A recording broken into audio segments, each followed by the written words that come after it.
Pendant 3 mois, les équipes de Grand Angle et BFM TV ont enquêté sur la chute de François Fillon. Le candidat de la droite était pourtant le favori de l'élection présidentielle. A-t-il été victime d'un complot, d'un cabinet noir, de règlements de compte au sein de son propre camp? N'a-t-il pas aussi été victime de lui-même? Les principaux protagonistes de cet incroyable feuilleton, vous allez le voir dans quelques instants, ont accepté de revenir sur les coulisses de cette descente aux enfers. C'est un document exceptionnel qui a été co-réalisé par Pauline Revenat et Camille Langlade qui sont avec moi ce soir. Bonsoir à toutes les deux. Bonsoir Jean-Baptiste. Pourquoi vous avez choisi de parler de François Fillon et de cette aventure, Camille Langlade? Je crois qu'on ne s'est pas encore remis de ce qui s'est passé l'an dernier. Alors qu'on soit pour ou contre François Fillon, mais c'est la plus grande déflagration qui s'est passée sous nos yeux, quasiment en direct sur BFM TV, jour après jour, semaine après semaine, dans la Ve République, en pleine campagne présidentielle. Il était voué, on rappelle, à gagner cette présidentielle. Il se voyait à l'Élysée, toutes ses équipes aussi, et on a assisté à un crash sans précédent. Et pourquoi François Fillon un an après? Parce que ça y est, ses proches semblaient enfin prêts, peut-être, à revenir sur cet épisode. Ils ont compris certaines clés. Ses ennemis aussi, ils nous les livrent tout à l'heure. Ouais, il y a beaucoup de monde, hein, vous allez voir dans quelques instants. Comment vous avez travaillé, Pauline? Comment vous avez approché tous ces gens? D'abord, on a eu la chance d'avoir du temps. On a eu 3 mois d'enquête. On était 2, donc à 2, on est plus intelligents. Et on a sollicité une trentaine d'interlocuteurs. Le plus facile, c'était les ennemis politiques de François Fillon. Vous allez les découvrir. Ils sont un paquet. Ils l'ont pas aidé. Et puis les amis et les plus intimes, il a fallu un peu de temps. Il a fallu se voir 1 fois, 2 fois, expliquer qu'il fallait que on ait aussi quelque chose d'équilibré. L'équipe de communication de François Fillon a refusé de nous parler. François Fillon a refusé de nous parler. Mais il y a son avocat que vous allez entendre dans le documentaire et qui, à mon avis, est un assez bon contrepoint. Nous, ce qui nous a intéressés, c'est de relire effectivement cette descente aux enfers depuis toutes les fenêtres possibles, autant d'interlocuteurs. Vous retenez quoi à chacune de cette enquête, de ce voyage et de ce documentaire? On retient qu'il n'y a pas qu'un seul tueur, je spoil un tout petit peu, mais beaucoup en fait, beaucoup, et que toutes ces fenêtres qu'on a ouvertes, effectivement, il y a eu des ennemis, et la meurtrissure qu'il y a encore 1 an après, notamment parmi les proches de François Fillon, qui sont déçus par leur champion, mais aussi eux meurtris de ce qu'ils ont vécu pendant cette année. C'est vrai qu'on le ressent très fortement, Pauline. Vous retenez quoi, vous? Moi, je retiens l'homme à faille, c'est-à-dire que j'ai découvert des pans entiers de la personnalité de François Fillon que je ne connaissais pas en démarrant ce documentaire, et je me souviendrai de Jean de Boishue, qui est un ancien ami de François Fillon, qui, vous le verrez à la fin du documentaire, livre une clé de ce personnage que effectivement on ne connaissait pas vraiment tout à fait. Vous êtes transformée en enquêtrice, en fait, toutes les deux, policières, hein, j'allais dire. Les deux, oui. Alors vous savez que c'est le colonel Moutarde, en fait, qui a fait François Fillon. C'est un peu un Cluedo. En tout cas, on l'a construit à la manière d'un polar, d'un thriller avec Alexandre Funel et Quentin Bollier. Et c'est ça qui reste haletant, on espère, et qui vous plaira. Ouais, vous êtes amusée en faisant ça, Pauline? Beaucoup. Vous avez appris beaucoup de choses aussi sur ce personnage. Alors on va voir ça grâce à vous.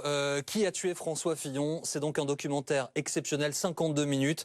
Un sujet de Pauline Revenat, de Camille Langlade, de Quentin Bollier et d'Alexandre Funel.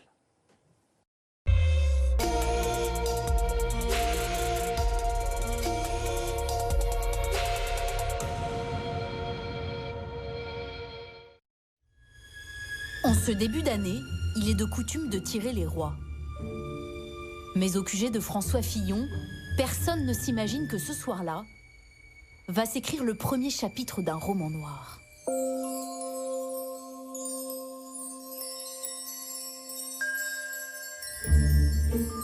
Ce mardi 24 janvier 2017, les locaux de campagne du candidat s'animent vers 18h. Permanents, bénévoles, environ 200 personnes sont conviées à la galette des rois autour de François Fillon. Je ne suis pas persuadé que la participation à ce pot de convivialité l'enchante particulièrement, mais enfin, il sait que ça fait partie, des figures imposées d'un candidat à l'élection présidentielle vis-à-vis de son équipe de campagne. Pourtant, il y a de quoi se réjouir. Élu haut la main lors de la primaire en novembre dernier, le candidat fait la course dans le carré de tête. Le passionné de sport automobile s'engage sur ce qui ressemble à une autoroute, tout droit vers l'Élysée. La droite avait un boulevard. C'était une évidence qu'elle devait gagner. Et donc, François Fillon gagnant la primaire, il était évident que c'était François Fillon qui allait devenir le prochain président de la République. En coupant la galette, François Fillon a-t-il remarqué un détail de bien mauvais augure? Elle est dorée au four, dans la pure tradition, mais la fève, elle, est beaucoup plus surprenante. Ce qui frappe les uns et les autres, c'est que les fèves qui sont dans la galette des rois, c'est une petite fève normale, c'est un chat noir. Et partout dans les galettes, vous retrouvez des petits chats noirs. Un bout de porcelaine tellement déconcertant que Thierry Solère l'a même immortalisé. Voici donc l'original, un petit félin aux yeux jaunes. Au même moment, sur son compte Twitter, le Canard enchaîné dévoile un titre choc. Les 600 000 € gagnés par Pénélope qui empoisonne Fillon. Après plus de 2 mois d'enquête, l'hebdomadaire satirique révèle que Pénélope Fillon a été rémunérée pendant 8 ans par son mari député, puis par le suppléant de celui-ci, comme assistante parlementaire à l'Assemblée. Un emploi qui pourrait être fictif. Une information qui fait l'effet d'une bombe. Ma première réaction, c'est de regarder mon portable. Il y a 183 SMS dessus de journalistes, parce que comme je suis le porte-parole, ils cherchent à avoir une réaction. Et puis donc, je vois François Fillon avec Patrick Stefanini, Sébastien Lecornu et d'autres. Et c'est là où on bricole un peu comme ça, en 5 minutes, une première réaction à avoir à l'AFP, qui est bien sûr de dire que oui, bien sûr, Madame Fillon a travaillé avec François Fillon à l'époque où celui-ci était parlementaire, mais que sinon c'est un tissu de mensonges et que c'est tout à fait diffamatoire.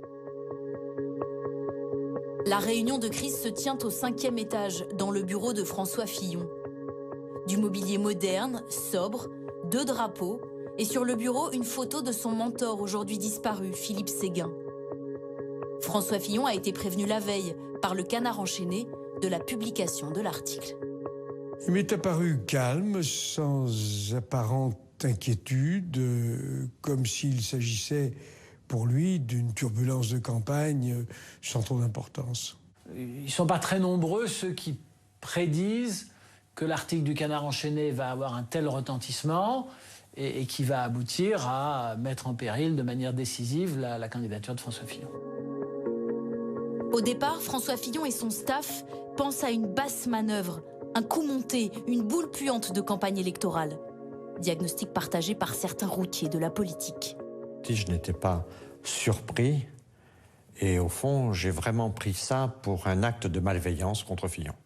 Il n'y a rien de plus violent qu'une campagne présidentielle et donc c'était la première rafale d'une campagne qui allait naturellement être sanglante.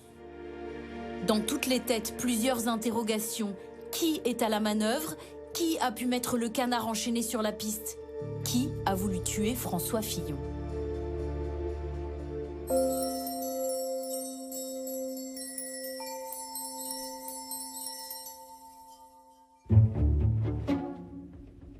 Nous sommes dans les locaux de l'hebdomadaire satirique. Là où la République a souvent vacillé, là où l'affaire Fillon a commencé. Alors comment les journalistes ont-ils travaillé? Ont-ils été téléguidés?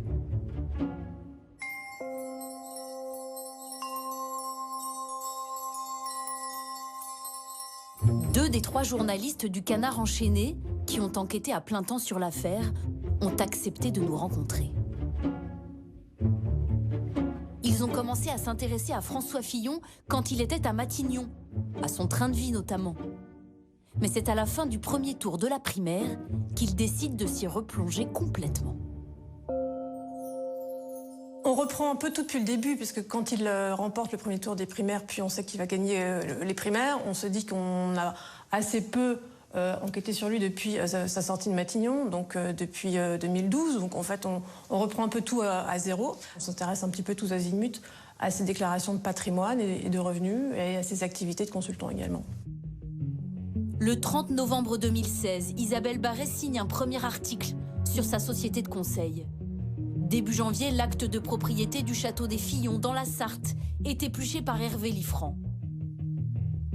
Mais c'est un élément public qui va mettre les journalistes sur la piste de Pénélope Fillon.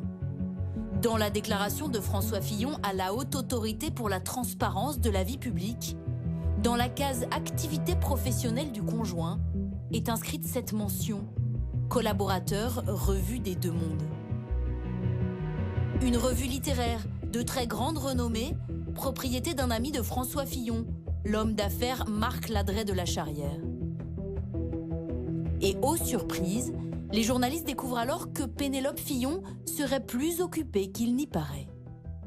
C'est le premier fil qu'on tire en se demandant juste Ce qu'elle y faisait, au départ, on ne sait pas vraiment si ça cache quelque chose de suspicieux. On se dit, elle a toujours dit qu'elle était mère au foyer, ce serait même amusant de savoir ce qu'elle y faisait, même s'il n'y a que à raconter ce qu'elle y fait, si elle chronique des livres sur la vie de château, je ne sais quoi, ce serait déjà en soi assez amusant.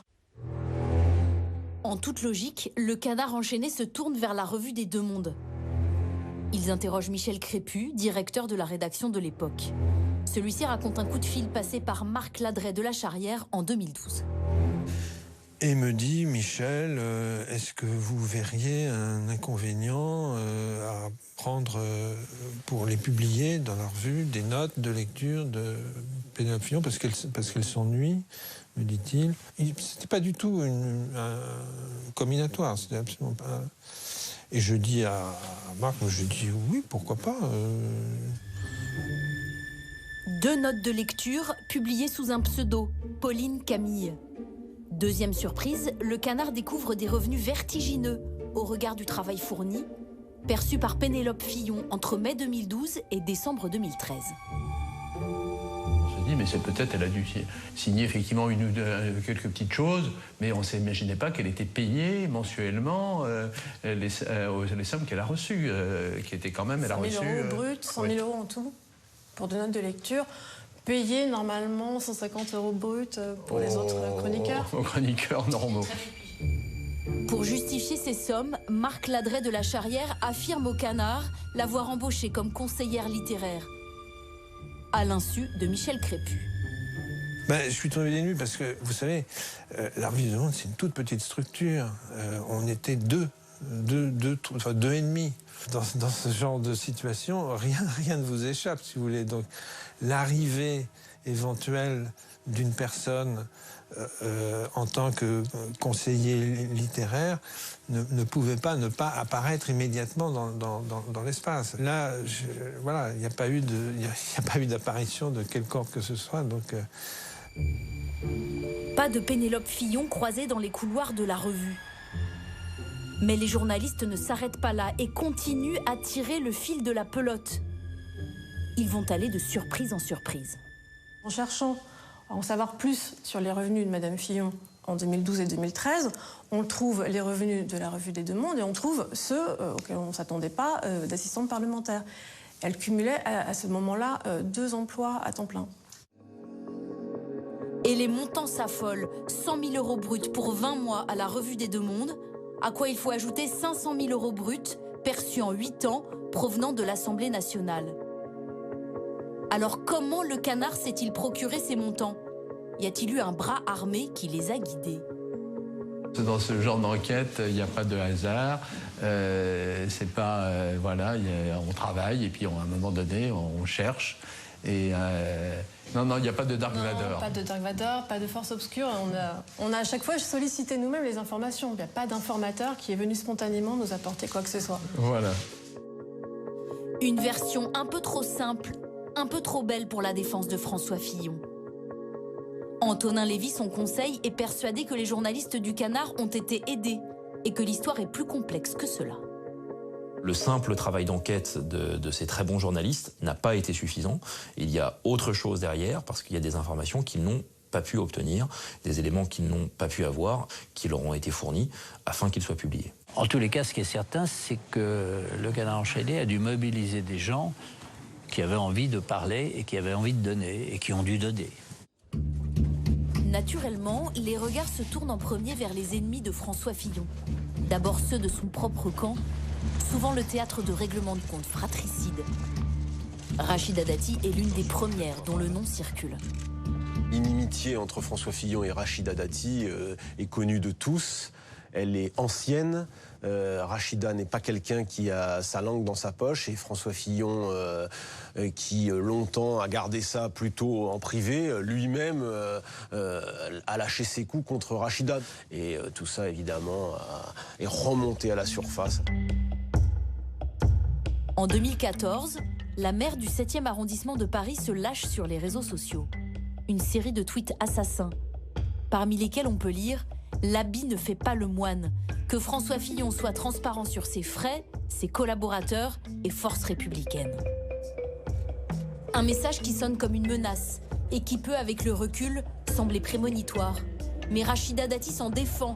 Aucune référence à Pénélope Fillon. Ce qu'elle visait, dit-elle, c'était le fonctionnement général du micro-parti de François Fillon.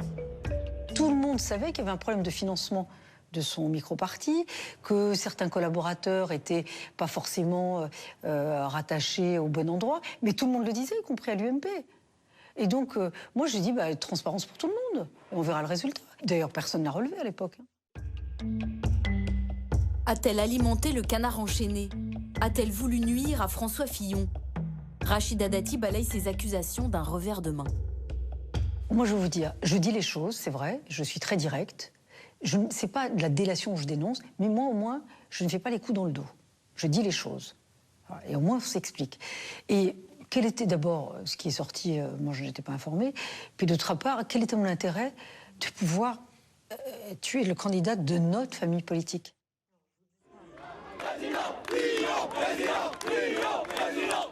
En 40 ans de carrière politique, François Fillon s'est fait d'autres ennemis. La guerre pour la présidence de l'UMP en 2012 a laissé des cicatrices. Et Jean-François Copé a lui aussi été soupçonné d'être à l'origine des fuites. D'abord, déjà, de fait, je vois vraiment pas au nom de quoi. Et deuxièmement, je n'ai accès à aucune information particulière. Non, non. Bon, écoutez, vous savez, si il fallait mettre en cause tous ceux à qui François Fillon a fait du mal, ça faisait une grande liste, quand même. Donc, donc non, bien sûr que non. Si l'ennemi ne vient pas de l'intérieur, il faut chercher plus loin. En pleine tempête, François Fillon va pointer du doigt l'Élysée et un cabinet noir. Je vais mettre en cause le président de la République. Il y a un livre qui sort ces jours-ci, dont j'ai pu lire les bonnes feuilles, un livre sur le ministère de l'Intérieur et la place Beauvau, qui en 240 pages explique comment François Hollande fait remonter toutes les écoutes judiciaires qui l'intéressent à son bureau, ce qui est une illégalité totale. Comment il est branché directement sur Bercy, sur Tracfin, sur des informations qui lui sont apportées en permanence. On cherchait un cabinet noir, on l'a trouvé, le cabinet noir. En tout cas, à travers ces allégations. Gaspard Ganzer est alors en charge de la communication de l'Élysée. Pendant l'émission, il rédige un communiqué de presse pour condamner ces propos. Et les semaines suivantes, à plusieurs reprises, il évoque avec François Hollande ce fameux cabinet noir. Parfois, on a ri de ces rumeurs ou de ces allégations mensongères, parce qu'on avait bien d'autres chats à fouetter. Et puis ça nous a fait moins rire quand nous avons commencé à recevoir des menaces de mort individuelles. Et donc d'ailleurs, un des collaborateurs du président a porté plainte, parce qu'évidemment, on le menaçait lui-même et sa famille de façon totalement inimaginable. Mais François Hollande n'a-t-il pas essayé d'obtenir des informations via des contacts privilégiés à Bercy, le ministère de l'économie et des finances? Gaspard Ganzer joue la carte de la dérision. S'agissant de Bercy, ça c'est assez amusant, que François Hollande a quand même eu comme ministre quelqu'un qui, à l'évidence, ne respectait pas la loi fiscale, qui était Jérôme Cahuzac. On n'a malheureusement jamais été bien informé, même sur la situation des membres de l'exécutif. Alors vous imaginez bien qu'on ne s'intéressait pas à Bercy, à la situation d'autres. Voilà. Mais au sein des équipes de Bercy, le ministre ou l'un de ses fonctionnaires n'aurait-il pas pu faire remonter des informations fiscales au canard? Au moment de l'affaire Fillon, c'est Michel Sapin qui était le patron, et il se défend de toute intervention. Je n'ai jamais demandé quoi que ce soit sur les revenus de M. Fillon ou de sa famille. J'ajouterais que l'administration fiscale ne connaît qu'une chose, les revenus déclarés. Elle ne connaît pas la feuille de paye. Elle ne connaît pas le revenu net. Or, je crois me souvenir que les informations, telles qu'elles avaient été publiées à l'époque, étaient des informations tirées d'une feuille de paye et non pas tirées d'une feuille d'impôt. Dans son article du 25 janvier, le Canard enchaîné fait bien référence au bulletin de salaire de Pénélope Fillon, en qualité d'assistante parlementaire. Si ce n'est pas Bercy, ce serait donc l'Assemblée. Alors qui, à l'intérieur du Palais Bourbon, peut avoir accès à ces informations? C'est depuis la questure que sont dirigés tous les services administratifs. Nous avons posé la question à Thierry Solaire, ancien questeur. Il n'y a pas 50 000 personnes qui ont accès à ces informations de bulletins de paye et qui peuvent vous dire au chiffre près, parce que manifestement c'était le bon chiffre, les activités de Pénélope Fillon pendant toutes ces années. C'est à l'Assemblée nationale, il y a ces informations, de toute évidence. Même si c'est François Fillon qui est l'employeur de son assistante parlementaire, les services financiers de l'Assemblée possèdent ces informations, mais c'est plusieurs dizaines de personnes qui peuvent avoir accès à cela. Selon nos informations, à l'Assemblée, 95 personnes peuvent avoir accès aux fiches de paye des collaborateurs. 74 aux ressources humaines et à la gestion financière, 15 aux services chargés d'envoyer les bulletins de salaire et 6 chez un prestataire extérieur qui gère le logiciel. Parmi ces individus, y en avait-il un qui pouvait en vouloir à François Fillon? C'est ce que se demande l'équipe autour du candidat. Ils ont regardé un peu dans l'entourage de François Fillon, dans toute son histoire politique, et c'est vrai qu'au moment de Matignon, il y a des conseillers qui partent, qui sont limogés par le directeur de cabinet, et Patrick Stefanini va remonter une piste qui l'amènera justement à un administrateur de l'Assemblée nationale, ancien collaborateur de François Fillon, sans que, au fond, il n'arrive à prouver quoi que ce soit. Nous sommes entrés en contact avec ce haut fonctionnaire de l'Assemblée nationale. Il dément formellement toute action malveillante à l'encontre de François Fillon. Ce ne sont pas mes méthodes, ce n'est pas le genre. Et je n'ai aucune animosité envers François Fillon. Saura-t-on un jour qui se cache derrière la taupe? S'agit-il d'un fonctionnaire ayant agi avec un mobile politique, par vengeance personnelle ou simplement par désir de faire éclater la vérité? Reste qu'à la question « Qui a tué François Fillon ?», la droite détient sa part de responsabilité. Comme dans le crime de l'Orient Express, il n'y a pas un seul meurtrier. Chacun y est allé de son petit coup de couteau.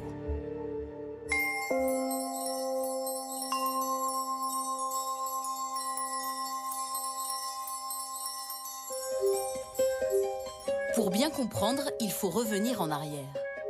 Le 24 janvier 2017, le jour des révélations du Canard enchaîné, François Bayrou a rendez-vous avec François Fillon.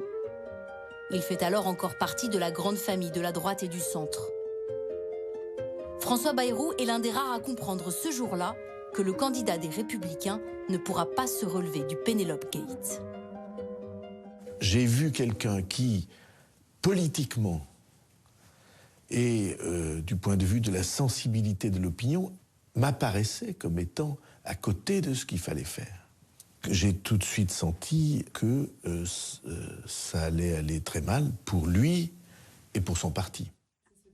Très vite, François Bayrou passe à l'action, le début des grandes et des petites manœuvres. Bruno Jeudi est avec lui à Pau le 27 janvier, 48 heures après la publication du Canard. Toute la journée, il passe des dizaines de coups de fil, Marielle de Sarnez, sa collaboratrice historique, Alain Juppé, et il s'agite beaucoup. Il essaie de voir comment tout de suite il peut y avoir un plan B. Plan B, le mot est lâché. Dans l'ombre, les premières tentatives pour débrancher François Fillon s'échafaudent. Le premier coup va venir de l'un de ses plus fidèles amis, le président du Sénat, Gérard Larcher. Il n'a pas supporté d'apprendre en direct à la télévision une nouvelle révélation, qui plus est à l'intérieur de sa propre maison. Lorsque j'étais sénateur, il m'est arrivé de rémunérer pour des missions précises 2 de mes enfants qui étaient avocats, en raison de leurs compétences. Hors de lui, Gérard Larcher se résout à éliminer son ami François Fillon et s'en ouvre à un petit groupe de journalistes lors d'un déjeuner au Sénat le 2 février. Gérard Larcher, c'est plutôt le bonhomme, il est patelin, et puis là, ce jour-là, il est vraiment en colère, il est rouge de colère, et il dit, mais décidément, il est cachotier, c'est un secret, il dit jamais rien, puis je vais lui dire, je vais prendre mes responsabilités, alors c'est à lui de prendre sa décision. En gros, voilà, donc Larcher prêt à débrancher François Fillon. Mais l'information qui devait rester confidentielle sort le soir même sur les réseaux sociaux. Exclusif, Gérard Larcher lâche François Fillon. Pris de court, le président du Sénat se sent obligé de démentir juste avant son rendez-vous avec le candidat face à face dans son bureau.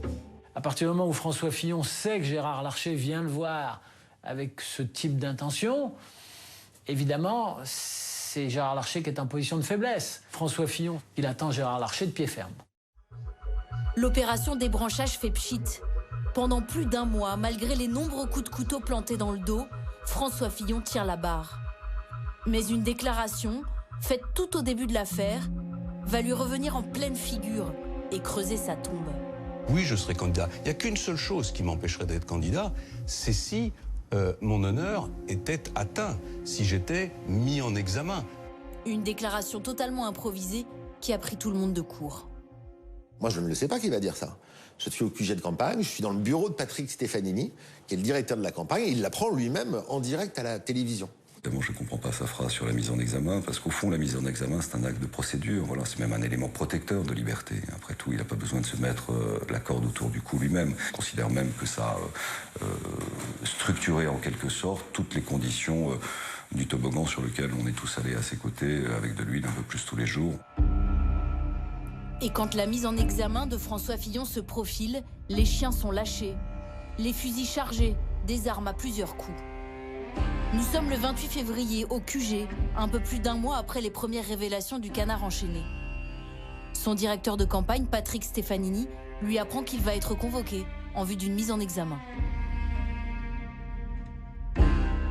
Sans prendre de ménagement particulier, parce que bon, on est en campagne, on n'a pas beaucoup de temps de faire dans la fioriture. Et donc je lui annonce la nouvelle. Et je me souviens il avait un peu reculé, il s'était adossé au parapet qui court tout le long de son bureau. Il me dit, sa première réaction, comme toujours, empreinte à la fois de beaucoup de dignité et de beaucoup de calme, il me dit ça change beaucoup de choses.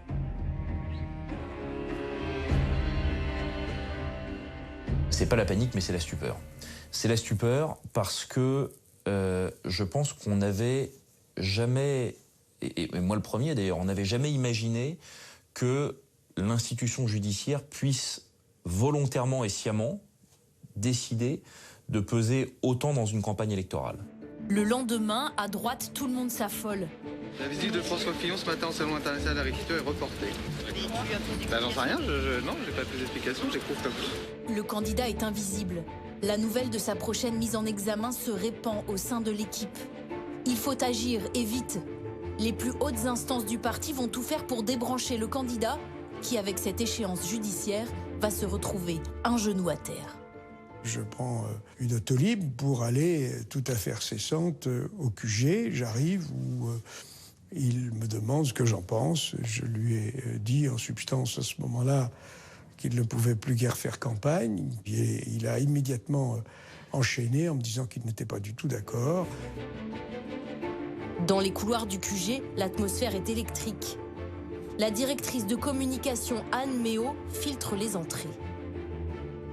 Très rapidement, Anne Méo fait une petite liste des gens qui sont autorisés à venir dans le bureau ou pas. Et moi, qui suis à considérer que c'est d'une évidence absolue, on ne peut pas continuer comme ça. Eh bien, je n'ai pas accès à voir François Fillon, mais enfin, c'est pas très grave. Hein. D'autres personnes lui ont dit. Je comprends que Gérard Larcher lui a dit la même chose. Je comprends que Bernard Accoyer lui a dit également d'arrêter. J'ai vu le défilé à la fois des vrais amis, mais aussi le bal des hypocrites, qui étaient là pour essayer de l'éliminer de cette course à la présidentielle, parce que il n'avait pas digéré que ce soit lui, clairement. Et qu'en est-il des têtes d'affiche de la droite ? Nicolas Sarkozy et Alain Juppé ont-ils voulu tuer François Fillon ? Pendant cette journée folle où l'avenir politique du candidat est clairement remis en question, un petit déjeuner secret se déroule en plein cœur de Paris, dans les bureaux de Nicolas Sarkozy. Hasard de calendrier, l'ancien président reçoit Rachida Dati. Ensemble, ils suivent le feuilleton de la matinée. Elle est aux premières loges. Le téléphone de Nicolas Sarkozy n'arrête pas de sonner. Devant l'animal blessé, les couteaux s'aiguisent. Là, il y a François Baroin qui l'appelle, Xavier Bertrand, Laurent Wauquiez, et chacun demande à ce que Sarkozy insiste pour que François Fillon se retire. À la faveur de chacun d'entre eux. Voilà. Tout le monde veut y aller. Et c'est vrai que Sarkozy essaye, à un moment donné, leur dit « mettez-vous d'accord ». Mais Nicolas Sarkozy ne tranche pas. L'ancien chef de l'État joue l'ambiguïté. Au fond, il n'a jamais digéré cette humiliation qui a été son élimination dès le premier tour de la primaire. Et après, finalement, c'est après moi le déluge qui se débrouille. Et pourtant, C'est par lui que tout passe, comme si la rue de Miromesnil s'était transformée en cellule de crise. Des coups de fil incessants, à commencer par François Fillon. Il appelle tous les jours Nicolas Sarkozy à la rescousse. François Fillon lui demande, lui dit à ma place, qu'est-ce que tu ferais? Moi, je l'entends lui répondre, moi, je protégerai ma famille. Et, il lui dit, fais très attention, parce que là, tu rentres dans une lessiveuse, fais très attention. En tous les cas, si tu me demandes à moi, j'aurais une volonté de vouloir protéger ma famille. Une phrase énigmatique. Nicolas Sarkozy ne lui demande pas de se retirer. Il ne veut pas achever son ancien Premier ministre. François Fillon le prend comme un encouragement. Il se sent invincible. Les balles le frôlent, mais ne l'atteignent pas. Et pour annoncer sa future mise en examen, le candidat n'hésite pas à utiliser des mots violents, pleins de sang.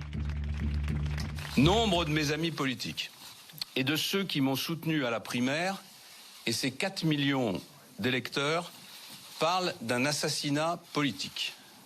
C'est un assassinat en effet. Je ne céderai pas, je ne me rendrai pas, je ne me retirerai pas. J'irai jusqu'au bout parce qu'au-delà de ma personne, c'est la démocratie qui est défiée. Dans les couloirs, l'odeur de poudre se répand. Une déclaration. Autour de lui, les démissions se succèdent. À chaque fois, un coup est porté au candidat. On va déjeuner. On va déjeuner. C'est une armée en déroute. L'équipe de campagne ou ceux qu'il en reste tentent le tout pour le tout. Un rassemblement au Trocadéro le dimanche suivant, un test grandeur nature. On s'est dit, de toute façon, on n'a rien à perdre. Parce que s'il n'y a personne, on arrête. Et puis au moins, nos électeurs nous auront dit publiquement, allez, vous êtes bien gentils, mais vous dégagez. Le Trocadéro, ce sera quitte ou double. Le candidat sait qu'il joue gros. Il ne laisse rien paraître en public, mais en coulisses, c'est une autre musique. Pour la toute première fois, François Fillon est habité par le doute. Bernard Accoyer en est témoin avec Gérard Larcher la veille du Trocadéro. Nous sommes tous trois dans le bureau de Nicolas Sarkozy. Nicolas Sarkozy nous dit il a décidé d'arrêter et le Trocadéro est annulé. Sauf que, peut-être une heure après, alors que je suis en train de déjeuner avec Gérard Larcher pour nous remettre de nos émotions, successivement, l'un et l'autre avons un appel de François Fillon qui nous annonce qu'il se retirera, sous-entendu éventuellement, mais après le Trocadéro. Un candidat en sursis, une défaite annoncée. Le seul qui peut éliminer François Fillon, c'est Alain Juppé. Mais veut-il être celui qui portera le coup de grâce? Jusqu'à présent, il s'est montré réticent à le remplacer. On l'a au téléphone les uns les autres pendant ces quelques jours-là. Il va doucement évoluer vers un peut-être. On sent bien qu'à un moment, il faut sortir. Et donc, beaucoup de gens vont prendre des initiatives pour essayer d'organiser un contact entre lui et Nicolas Sarkozy. Mais là encore, François Fillon va échapper au tir croisé grâce à un incroyable concours de circonstances. Car Alain Juppé choisit d'appeler Nicolas Sarkozy un soir de match au Parc des Princes. Juppé appelle Sarkozy pendant le match. Nicolas Sarkozy ne répond à personne pendant un match du Paris Saint-Germain au Parc des Princes. Donc il laisse un message, 2 messages, 3 messages. Je suppose que le 3e était proche d'une température hivernale. Les deux hommes finissent par se parler au téléphone. Mais les détestations sont trop vives pour que Nicolas Sarkozy soutienne franchement Alain Juppé. Je savais bien à quel point c'était de l'intérieur vermoulu. C'est-à-dire que ces gens ne s'aimaient plus, ne se supportaient plus. Et vous ne pouvez pas faire de la politique dans un pays, vouloir changer les choses dans une équipe, quand à l'intérieur de cette équipe, il n'y a plus aucun lien. Faute d'entente, impossible de remplacer François Fillon. Ceux qui veulent s'en débarrasser sont convaincus qu'il quittera la scène de lui-même après son baroud d'honneur au Trocadéro. Je ne vais pas au Trocadéro parce que je considère qu'à ce moment-là, c'est quand même montrer plutôt un soutien à la candidature et à la poursuite de la candidature de François, alors qu'il faut plutôt aider François à prendre cette décision extrêmement difficile, vraiment très très difficile, de passer le relais dans de bonnes conditions à Alain Juppé, ou si c'est pas Alain Juppé, à quelqu'un d'autre. Je vais au Trocadéro vraiment dans l'état d'esprit de me dire, voilà, c'est un homme qui souffre, je le respecte, j'ai du respect pour sa famille, il va partir, il faut l'accompagner, et c'est probablement son dernier grand discours, c'est probablement son dernier grand meeting en quelque sorte. Malgré une météo exécrable, les partisans de François Fillon se pressent place du Trocadéro. Ils pensent que je suis seul. Ils veulent que je sois seul. Est-ce que nous sommes seuls? Conforté par la présence des sarkozystes au premier rang, galvanisé par la foule, un rayon de soleil aidant, le candidat ressuscite et le soir aux 20h, prévient ceux qui voudraient sa peau. Personne ne peut aujourd'hui m'empêcher d'être candidat.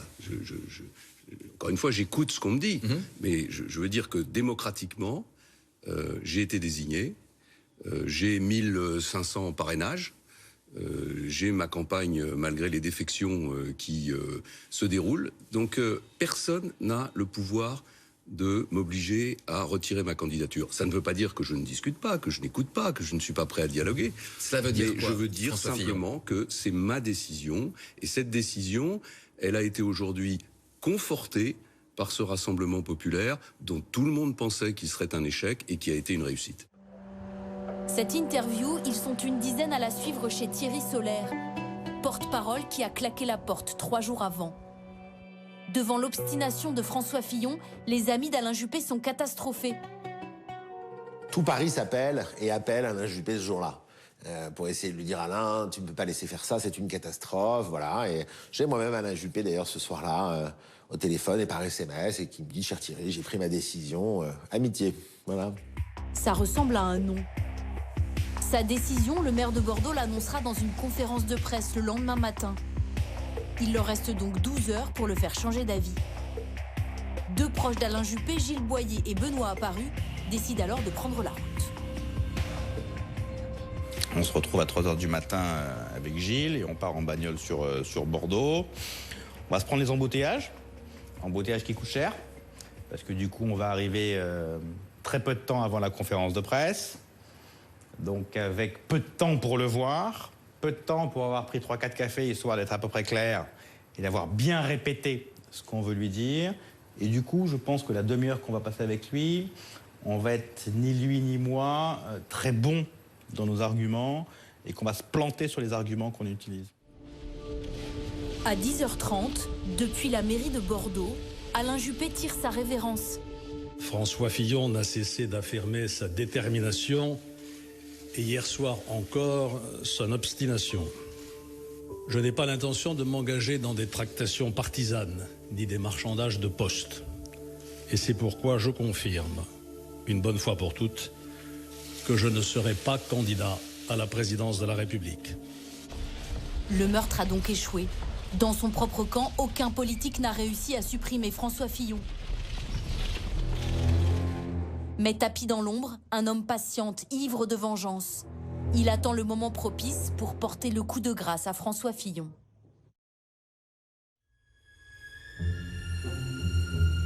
Et j'ai eu cette phrase. Je dis, je vais le niquer. Il ne s'en remettra pas. Profitez pleinement de votre émission Grand Angle avec les verres ophtalmiques. Technologie et innovation au service de vos yeux.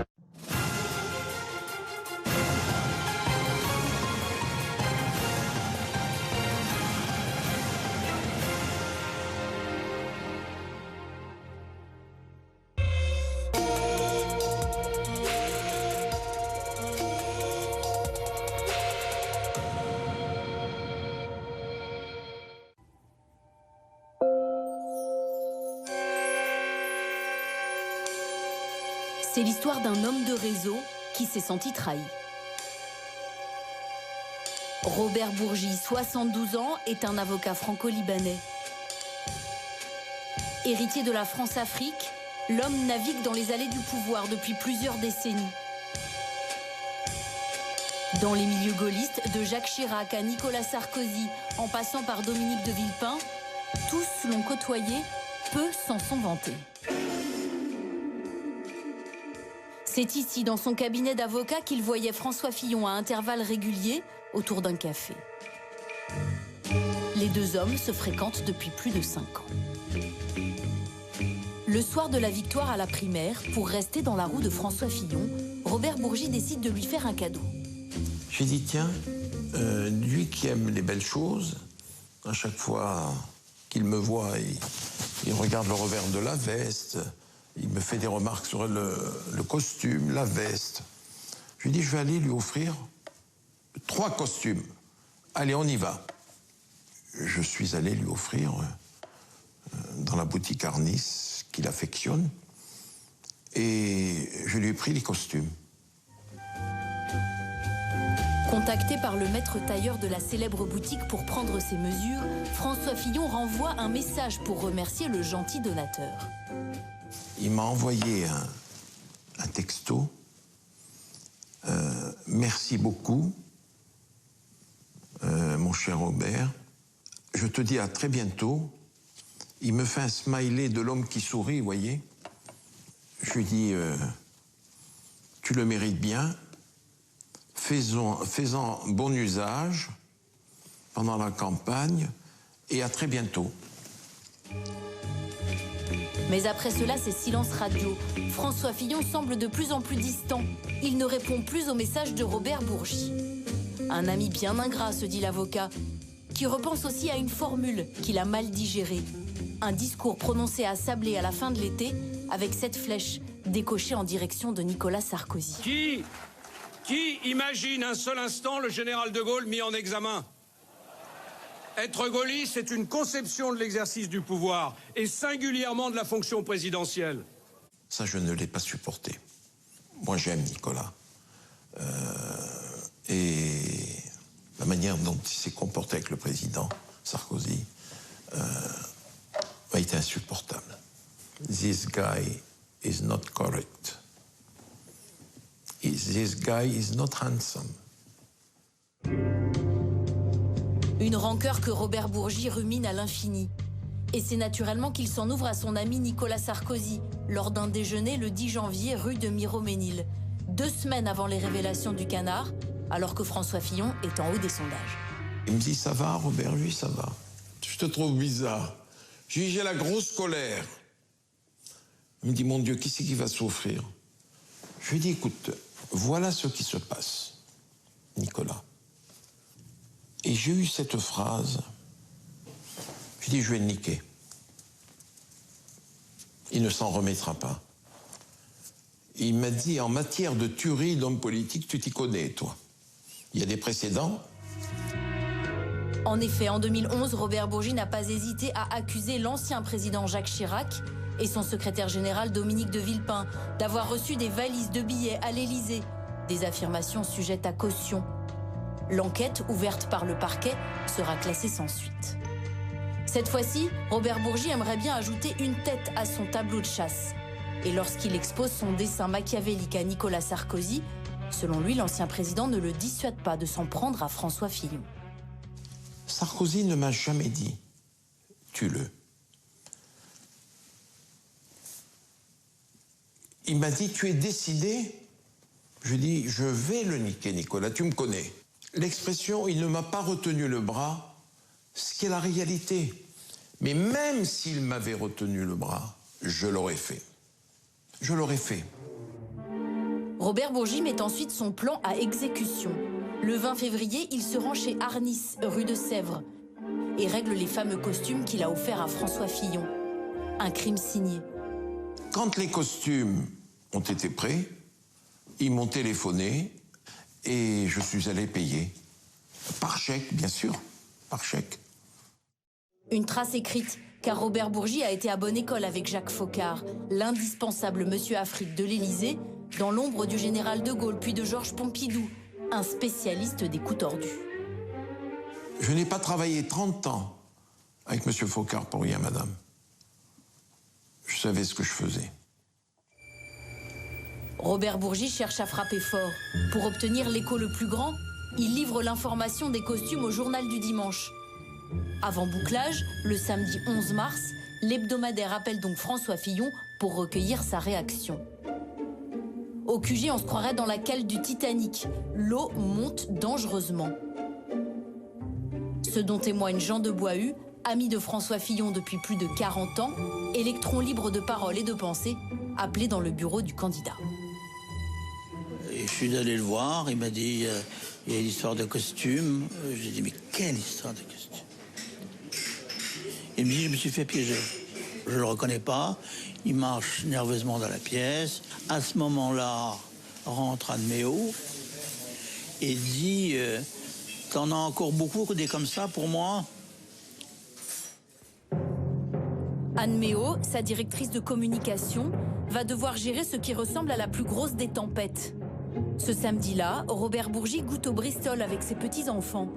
Il est appelé par Anne Méot puis François Fillon. Au bout de 4 appels, Robert Bourgi finit par prendre le candidat au téléphone. Il me dit, Robert, je me suis laissé dire que demain, le JDD sortait un article sur les costumes. Comment est-ce possible? Je lui dis, écoute, moi je sais pas, tu sais, il y a des fuites partout. Hein. Je sais mentir quand il le faut. Hein. Et je savais que l'homme était déjà atteint, qu'il était terrorisé. Anne Méot, je la rappelle, je lui dis, bonjour ma grande. Elle me dit, Robert, qu'est-ce qui se passe? François est dans tous ses états, mais c'est la fin de François. Je lui dis, écoute, moi je sais pas, hein, mais est-ce qu'il n'est pas possible d'arrêter le JDD? Lui dis-je de manière fourbe. Et il faut être fourbe quelquefois. N'humiliez jamais un être. Tôt ou tard, il vous le fera payer. Ne l'humiliez jamais. Et l'affaire sort le lendemain dans le JDD. Les mystérieux paiements des costumes de Fillon. Avec une facture astronomique, 13 000 € pour 2 costumes. Consternation dans l'entourage du candidat. On a le droit d'avoir des amis qui vous aident, c'est pas un délit. Mais il faut être un petit peu avisé quand on les choisit. Si on traduisait ça en anglais, on dirait même too much. C'est vraiment un moment difficile et on perd progressivement tout espoir de gagner. Il n'y a rien de plus terrible. Moi, j'ai entendu des dizaines de mes copains m'expliquer qu'ils avaient réussi à convaincre leurs enfants de voter pour François Fillon, mais qu'à partir du moment où il y a l'affaire des costumes, c'est fini. Il y a beaucoup de consternation. Mais si vous voulez, le train est lancé, il n'y a plus de frein. Qu'est-ce que vous voulez faire? Vous pouvez toujours imaginer autre chose. Il faut juste le gérer. Voilà. Il faut gérer ça en plus. Interrogé sur ses costumes, François Fillon tente de se défendre, assez maladroitement, sur un plateau de télévision. J'ai fait une erreur de jugement. Et donc, ces costumes, je les ai rendus. Vous les avez rendus à celui qui me les a offerts, tout en lui conservant mon affection. C'était une erreur. Vous les aviez portés? Oui, je les avais portés. Oui, je les avais portés. Oui, je vous dis la vérité. Derrière ce sourire un peu crispé, un candidat qui semble n'avoir pas livré tous ses secrets. Un homme dont on découvre le côté obscur. Alors qui est-il vraiment? François Fillon ne s'est-il pas tué lui-même? Et si c'était lui, et lui seul, qui détenait la clé du meurtre?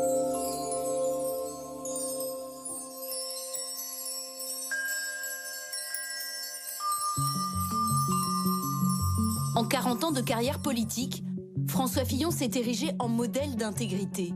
Le monsieur propre de la politique. Dès son premier plateau télé, à 27 ans, il offre une image de premier de la classe, polissé et bien peigné.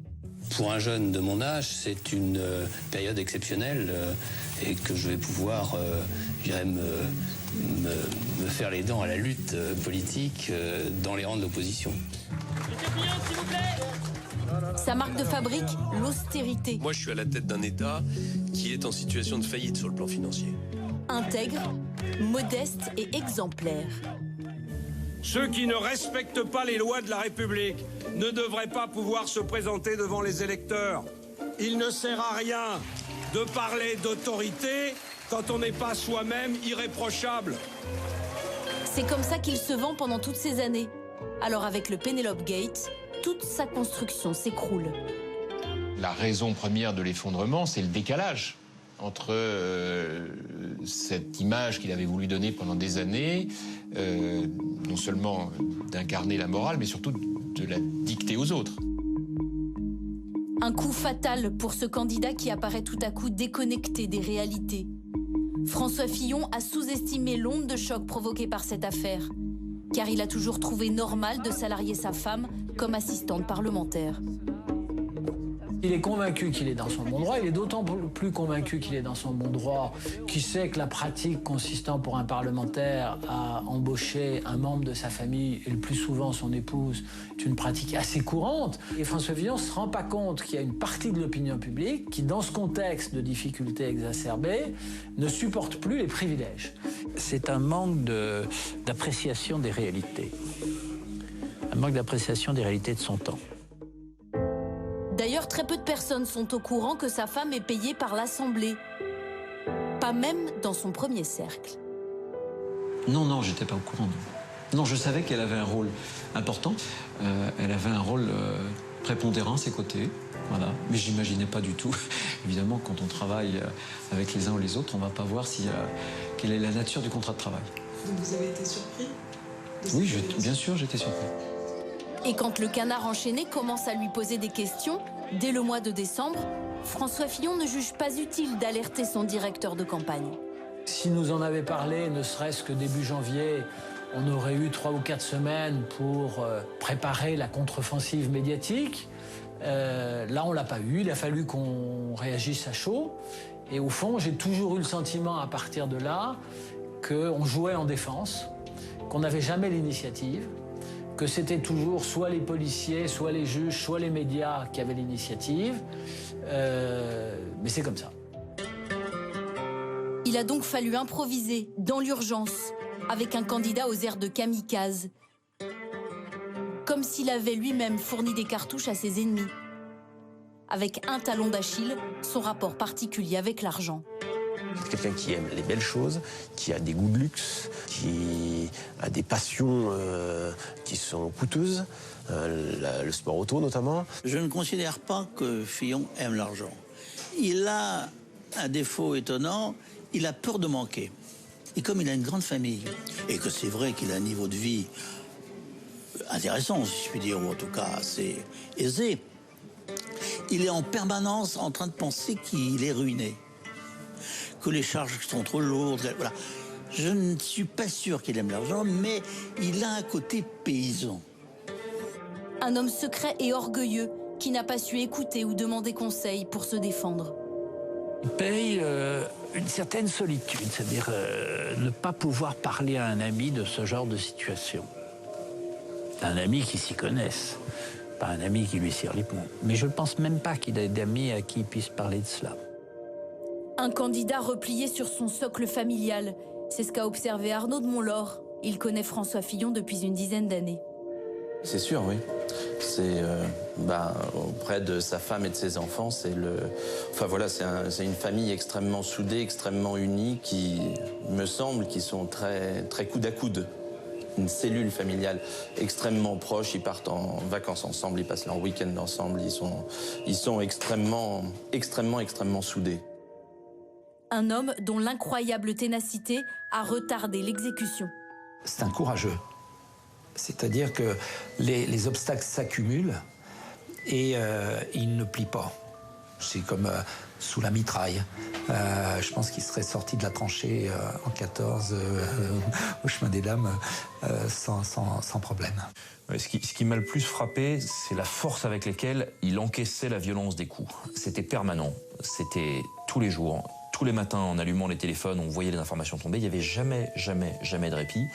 Et devoir gérer ça et sa campagne électorale de front, ça demandait une résistance personnelle, je dois dire, comme j'en ai rarement vu chez une personne en général.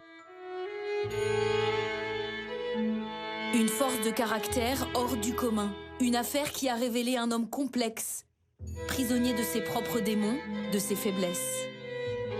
À l'issue de ces 3 mois sanglants, François Fillon a perdu sur toute la ligne. Sa carrière politique, son image de chevalier blanc, mais aussi cet ami, fidèle pendant 40 ans, aujourd'hui pétri de colère. Il n'a pas digéré les imprudences, dit-il, commises par François Fillon. Qui a tué François Fillon, c'est François Fillon. Il est bon un peu de son caractère, des faiblesses qu'il n'a pas corriger. Et si je ne lui pardonne pas, c'est que je pense que l'intelligence dans la vie, ça sert à maîtriser ses défauts. Sinon, l'intelligence ne sert à rien. Le sentiment d'un homme amer. Une analyse partagée par beaucoup d'hommes et de femmes politiques. Persuadés que la droite mettra des années à s'en remettre. De leur côté, les fillonistes continuent à pointer du doigt la justice, les médias et le feuilleton des affaires qui ont empoisonné leurs champions. François Fillon, lui, a tourné la page.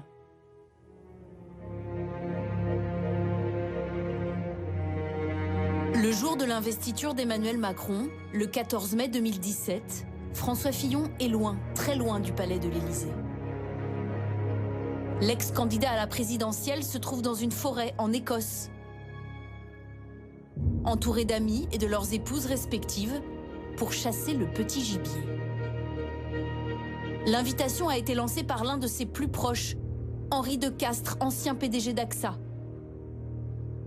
Une virée au vert pour changer les idées de celui qui vient de traverser l'une des plus grandes épreuves de sa vie.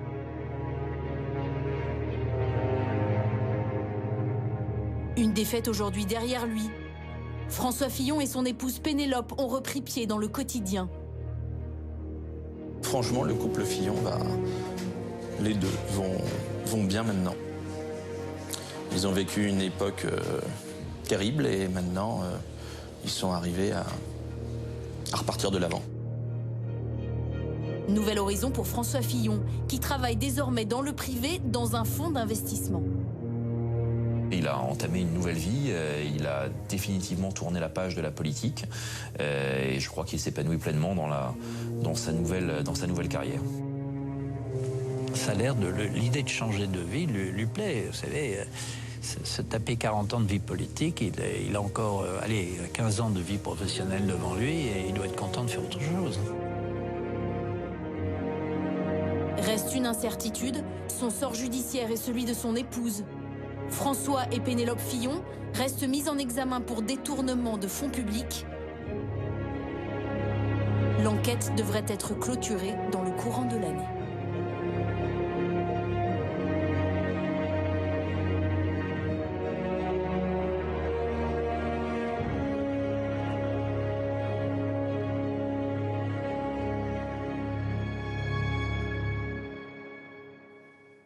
Qui a tué François Fillon, documentaire donc de Pauline Revenat, Quentin Bollier, Alexandre Funel et Camille Anglade qui est avec nous. Bonsoir Camille, bonsoir Louis-Marie Aurault.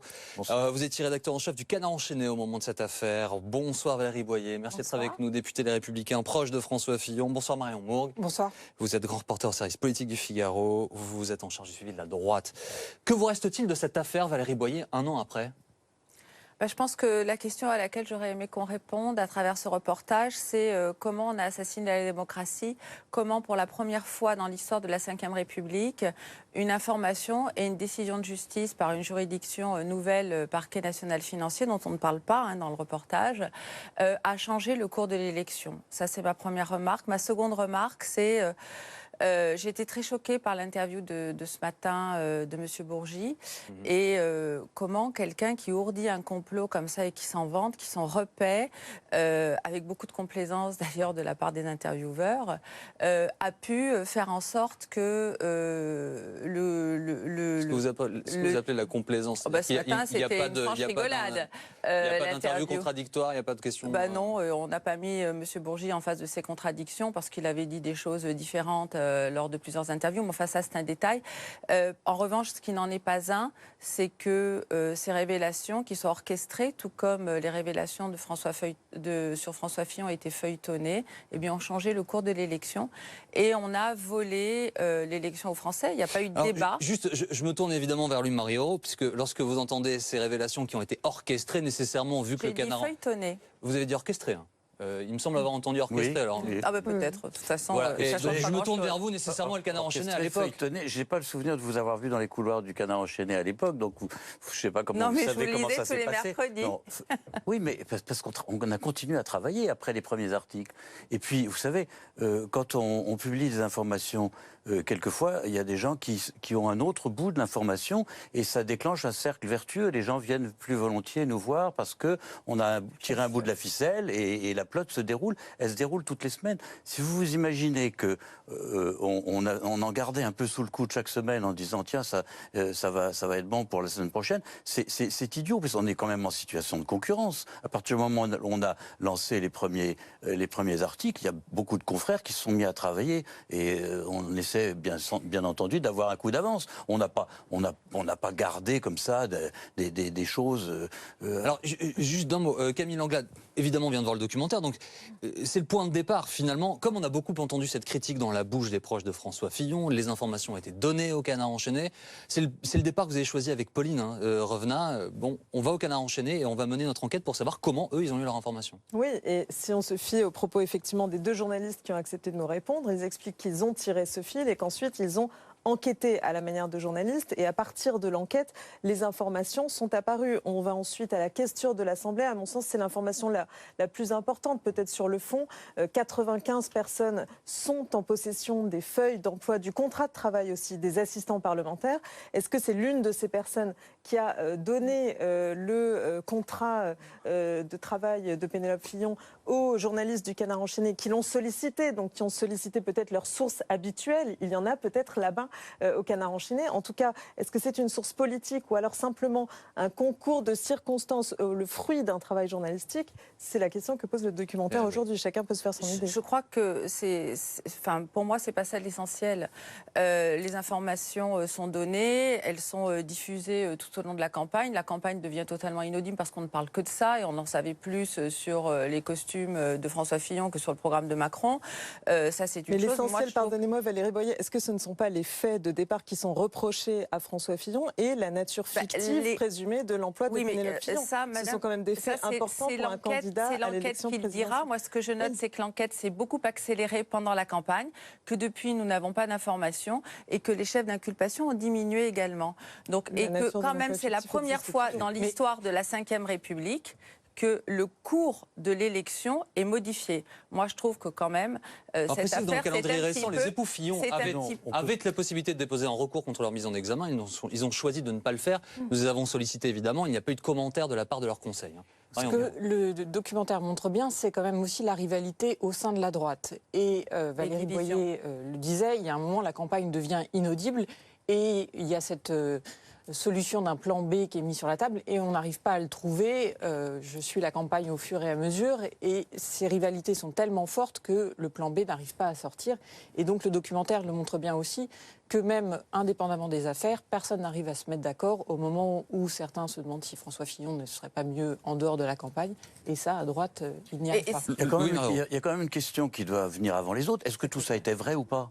Parce que vous dites l'enquête le déterminera. Mais attendez, mais M. Fillon, devant le rassemblement du Trocadéro, il passe aux aveux complets. Il dit oui, c'est vrai, j'ai fait une erreur, je demande pardon aux Français. Donc il n'y a plus de débat pour savoir si c'est vrai ou pas. Le seul débat qui reste, c'est Mme Fillon a travaillé pendant des années et des années et des années. On ne trouve pas trace de son travail. C'est ça la question qui reste et sur lequel il peut y avoir une discussion. Mais tout le reste, la question quand même qui vient à l'esprit d'abord, est-ce que le Canard enchaîné a bien travaillé? Est-ce qu'on a raconté des sornettes? Ou est-ce que c'était vrai? Bon, voilà. Ça, après, on peut gloser. Alors, moi, je trouve assez normal finalement que les politiques partent sur des idées de complot compliquées, sans doute en fomentent-ils quelquefois un peu, et donc ils pensent que tout le monde fait pareil.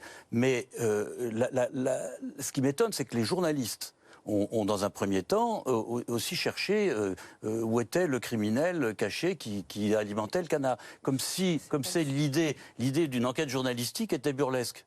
Non, moi je crois que c'est pas du tout le sujet et qu'on met pas sur le même niveau plusieurs informations. Il y a eu cette information, il y a eu cette enquête, il y a eu cette accélération du parquet financier, il y a eu une mise en examen alors que personne ne pouvait y penser tout à fait clairement. Mais moi ce que je constate quand même, c'est que la présomption d'innocence a été piétinée, le secret de l'instruction a été piétiné et que la séparation des pouvoirs a été piétinée sans que personne ne s'en émeuve. Et ça en plein cœur de la campagne. Je veux dire, c'est pas à n'importe quel moment de la vie politique française. Et effectivement, je trouve qu'aujourd'hui, un an après, je trouve que c'est un assassinat déguisé en suicide. Ce qui est intéressant dans ce que dit Valérie Boyer, pardonnez-moi, c'est que c'est vrai qu'au moment du Trocadéro, on voit littéralement sur son visage François Fillon qui reprend des couleurs et qui comme ressuscite en tant que candidat. Et on se dit du côté de François Fillon et de son entourage, allez, ça va peut-être repartir. Et puis il y a ce coup de grâce qui n'est pas un coup de grâce judiciaire ni légal, mais moral, l'affaire des costumes, lancée, révélée, affirme Robert Bourgi, à point nommé, parce que la campagne redémarrait. Exactement. Et il y avait un frémissement et donc il est coupé dans son élan pour de bon cette fois-ci. Et Camille a raison, sur le terrain, on sentait que le premier article du Canard enchaîné était un peu, pas oublié sur le terrain, mais les gens avaient du mal à comprendre exactement, c'était un peu technique. Alors que l'histoire des costumes, tout de suite les gens ont compris parce que les sommes, ça parlait, les gens pouvaient faire le calcul par rapport à la vie quotidienne et l'histoire des costumes a été fatale pour François Fillon. Et là, on a vu les élus qui le soutenaient encaisser le coup très difficilement parce qu'ils se sont dit c'est la fin et on n'y arrivera plus. Valérie Boyer, et qu'est-ce que vous répondez s'il vous plaît à celles et ceux de votre camp que vous avez vu dans ce documentaire qui disent, quelle que soit leur relation avec François Fillon, ce sont les travers de cet homme, comme tout le monde en a, qui l'ont un peu précipité aussi dans sa chute, qui ont accéléré le processus parce qu'il n'a pas su se confier, parce qu'il n'a pas su parler, parce qu'il n'a pas su dire qu'il y avait des choses. Ce que raconte ce proche quand il dit quand Anne Méo rentre dans le bureau, il dit « Est-ce que tu en as d'autres comme ça pour moi ?» Sa directrice de communication, sous-entendu, raconte-moi, dis-moi, nous sommes là pour t'accompagner, ce que dit Stefanini aussi. Est-ce que vous comprenez ça? C'est possible aussi, mais vous savez, je pense qu'à un moment donné, il y a tout un faisceau de difficultés qui se sont accumulées dans un temps extrêmement court sur François Fillon. En plus, je crois que c'est une leçon que nous devons tirer aussi de cette campagne, c'est que ce sont les divisions qui ont fait que François Fillon n'est pas parvenu à se qualifier pour le deuxième tour. Je rappelle quand même que malgré tout, il a fait 20% et que ça s'est joué à 2 voix par bureau de vote. Donc c'est la démobilisation de notre électorat qui a fait que François Fillon ne s'est pas qualifié, d'une part. D'autre part, je pense que les Français étaient aussi furieux de la qualité de ce débat et c'est la raison pour laquelle ils se sont abstenus en masse parce qu'on n'a jamais vu une élection présidentielle avec si peu de personnes qui se rendaient aux urnes. Pourquoi vous citez peut-être Louis-Marie Aurault? Parce que l'histoire est pleine de ces débats au cours d'une campagne électorale où il y a des informations qui sortent. Alors on dit des boules puantes et des coups, mais c'est une boule puante, ça suppose que les choses sont fausses. Il y a eu dans plein de campagnes électorales, il y a eu ce genre de... Moi, je pense par exemple au diamant de Bokassa que Giscard avait reçu et qui était encore une histoire du Canard enchaîné. Bon, ça a aussi eu une influence sur le... Alors, Madame Boyer dit c'est la justice qui l'a achevé, le parquet financier qui n'aurait pas dû. Je vous rappelle qu'au tout début... J'ai dit que je m'étonne que c'est la première fois quand même... D'abord, le parquet financier n'existait pas avant. Oui. C'est la première fois qu'il a été créé suite à l'affaire Cahuzac. Ça intervient quelques jours avant le dépôt des candidatures. La rapidité avec laquelle il s'est saisi... Je rappelle quand même que pour Cahuzac, il a fait 3 mois. Fillon lui-même demande à corps et à cri, il faut absolument que la justice aille vite. Et la justice va vite, et au bout d'un moment, il dit comment c'est un scandale, la justice va trop vite. Là aussi, les lecteurs moyens, il dit attendez, il y a quand même un petit problème. Marion Bourg, en fait, de toute façon, c'est vraiment malheur vaincu. On l'a vécu évidemment, alors on le revit avec ce documentaire, mais une campagne présidentielle, c'est d'une violence inouïe, en temps normal. Oui. Et donc là, tous ces événements qui arrivent dans ce contexte-là, c'est quand même extrêmement particulier. Ouais, je me souviens être à Bordeaux le jour où le parquet financier ouvre l'enquête, être à Bordeaux avec Alain Juppé et François Fillon, et là, François Fillon est littéralement coursé par une meute de journalistes et à partir de là, ce sera un concert de casseroles à chaque déplacement. Il y a même des G2 pourris. Donc il aura du mal à faire campagne et physiquement, il accuse le coup. C'est-à-dire qu'il perd plusieurs kilos. C'est vraiment physique pour lui et en même temps, c'est quelqu'un de très solitaire et de très silencieux. Donc il garde tout pour lui.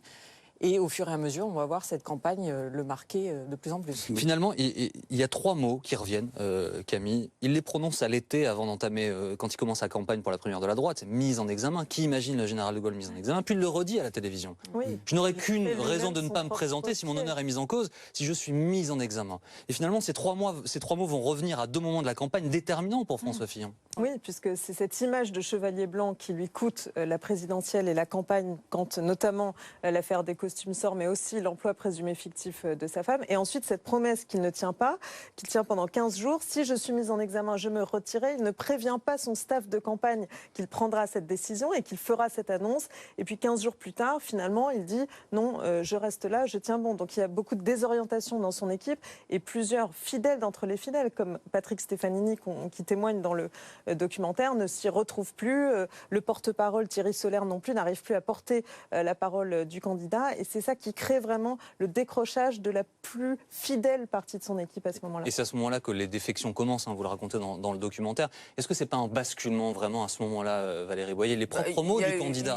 Oui, bien sûr, il y a eu plusieurs candidats. Vous savez, c'est toujours facile de donner la météo de la veille. Et quand on est pris dans la tourmente de la campagne, pour l'avoir vécu avec d'autres, quand on voit la violence des coups, bon, à un moment donné, on a bien compris que toutes les semaines, il y aurait quelque chose dans le journal. Effectivement, l'affaire Bourgi était totalement inattendue. Et elle arrive quand même, j'insiste là-dessus, au moment où la campagne redémarrait, au moment où il n'y avait aucun de ses adversaires ou aucun de ses amis politiques qui avait pu reprendre le flambeau. Et lui explique ce soir sur FMTV, lui, il explique. D'ailleurs, il avait ouvert la porte au Trocadéro. Le Trocadéro, c'était un pari. Gérard Longuet le dit très bien dans le reportage. Et ça arrive effectivement pour l'achever.